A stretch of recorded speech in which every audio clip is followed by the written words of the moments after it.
Hello दोस्तों, आज हम बात करेंगे डिसोसिएशन ऑफ सेंसिबिलिटी की। ये एक लिटरेरी टर्म है जो कि टी.एस. एलियट के बहुत ही famous essay the metaphysical poets में लिया गया था। दोस्तों, द मेटाफिजिकल पोइट्स एस्से को 1921 में पब्लिश किया गया। डिसोसिएशन ऑफ सेंसिबिलिटी को समझते हैं।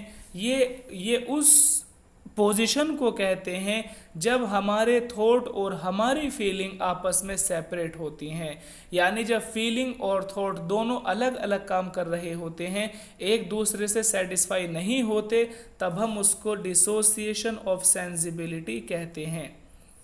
यह लेट 16th सेंचुरी और अर्ली 17th सेंचुरी के उन पोइट के ग्रुप पर अप्लाई होता है जिसको हम मेटाफिजिकल पोइट्री भी कहते हैं। ऐसा इसलिए हो रहा था क्योंकि जब हम उनकी पोइट्री को पढ़ते हैं, चाहे वो जॉन डन हो, अब्राहम काउले हो या एंड्रयू मार्वेल हो, और अगर ड्रामाटिस्ट की बात करें तो चाहे वो जॉन वेबस्टर हो या थॉमस मिडल्टन हो, और आगे चलकर चाहे हम जॉन मिल्टन और ड्राइडन को पढ़ें, लेकिन इनकी पोइट्री और इनके ड्रामों के अंदर एक चीज़ यूज़ होती है जिसको हम बोलते हैं कंसीट।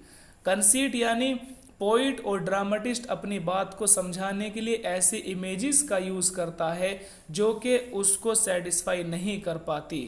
जैसे कि जॉन डन अपनी एक पोयम में कहते हैं कि मेरी बिलव्ड और मेरी लवर एक आइलैंड है।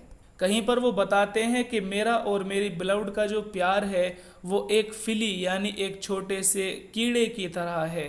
वो कीड़ा, वो फिली जिसमें मेरा और मेरी बिलव्ड का ब्लड दोनों इकट्ठा हो गए हैं, जमा हो गए हैं। कहीं वो बोलता है कि मैं और मेरी बिलव्ड का प्यार ऐसे है जैसे कि एक कंपास होता है, यानी एक दूसरे के बिना एक दूसरा अधूरा रहता है। जैसे कंपास की दो टांग होती हैं, दो लेग होती हैं, तो एक टांग दूसरी टांग के बिना अधूरी रहती है। इसी तरह वो समझाने की कोशिश करते हैं।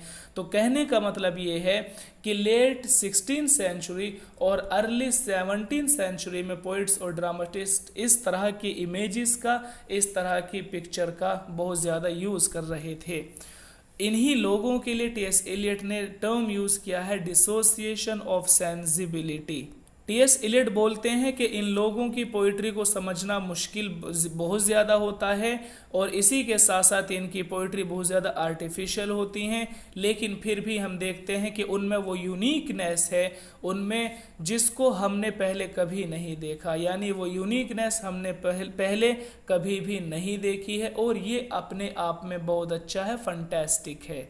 तो टी.एस. एलियट ने इनकी इस क्वालिटी को, जो डिसोसिएशन ऑफ सेंसिबिलिटी वाली क्वालिटी है, इसकी काफ़ी प्रशंसा की है, उनको अप्रिशिएट किया है।